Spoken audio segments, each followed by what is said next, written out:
Nama Dwi Mufidah. Nama saya Tiasri Rahmadani. Nama saya Sasa Heruliani. Selamat menyaksikan. Di sini saya akan menjelaskan rempah-rempah bagian paus atau yang bisa disebut Mystica fragrans. Pala di Maluku dibawa pedagang Cina yang melayari kepulauan Maluku hingga daratan Cina. Pedagang India juga membawa pala melintasi Asia Tengah, Asia Barat hingga Lebanon. Dari sana rempah-rempah diperdagangkan pedagang Arab di seputar Mediteria sehingga ke pusat perdagangan Eropa yang berpusat di Venezia, Genoa, Italia. Dengan jalur lintas niaga, laut hasil rintisan para pelaut Arab yang mahir ilmu falak. Para musafir Portugis, Spanyol, Belanda, dan Inggris berhasil mendarat di kepulauan Maluku. Portugis adalah yang pertama menguasai Maluku. Kemudian, kongsi dagang hingga timur Ecosse menggunakan kontrol Portugis atas perdagangan pala. Willard Ahana dalam buku Kepulauan Belanda, Kolonialisme dan Akibatnya di Kepulauan Pala, menyebabkan Ecosse pula yang kemudian membakar puluhan ribu pohon pala di Pulau Lontooyor, Ai, dan Run supaya pulau-pulau itu tidak diminati bangsa Eropa lain. Pada 1756, pendapatan Ecosse dari penjualan pala dan puli mencapai 1,8 juta gulden. Pala juga memiliki sifat anti-inflamasi dan anti-spasmisi yang dapat membantu meredakan gangguan pencernaan seperti embun, gas, dan diare.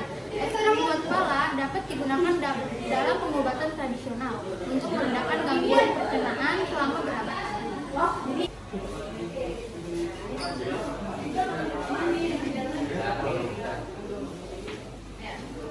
Lada, menurut Joanna Laut dalam bukunya sudah masuk ke Indonesia sejak abad ke-6. Lalu Pulau Jawa dan Sumatera. Di Indonesia, lada mendapat sebutan nama baru merica yang diambil dari bahasa Sanskerta.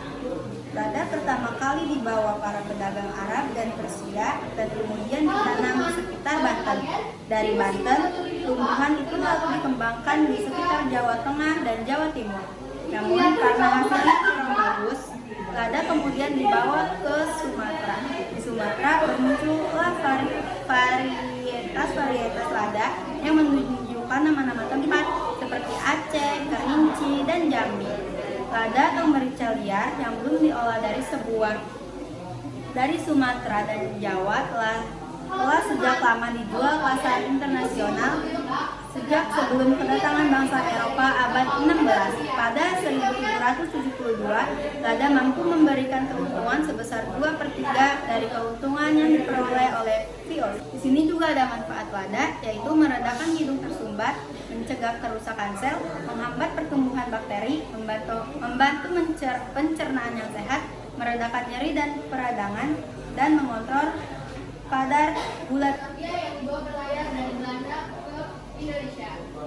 Dan ini juga terdapat cengkeh atau Syzygium aromaticum adalah tanaman asli atau endemik Kepulauan Maluku. Cengkeh dikenal dan diakui berasal dari 4 pulau Gunung Maluku atau Maloko, Kiera, Ternate, Tidore, Moti, dan Makian.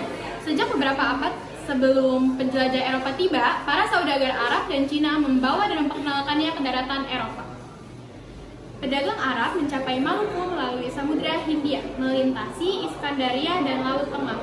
Sementara para pedagang Cina melalui jalur Jalan Sutra, melintasi Asia Tengah dan Asia Barat. Bandar-bandar besar Tire di Yunani dan Venesia di Italia menjadi pelabuhan utama rempah-rempah.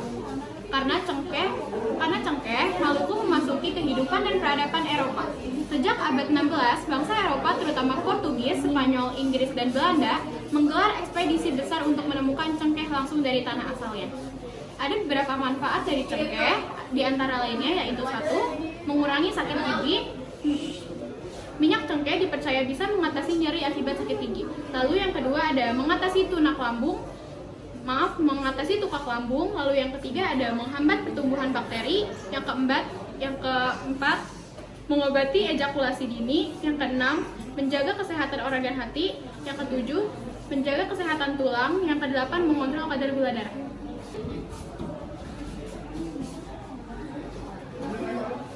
Kayu manis atau bisa disebut Cinnamomum jailanicum merupakan rempah-rempah yang diperoleh dari kulit bagian dalam dari pohon genus Cinnamomum pada abad ke-16.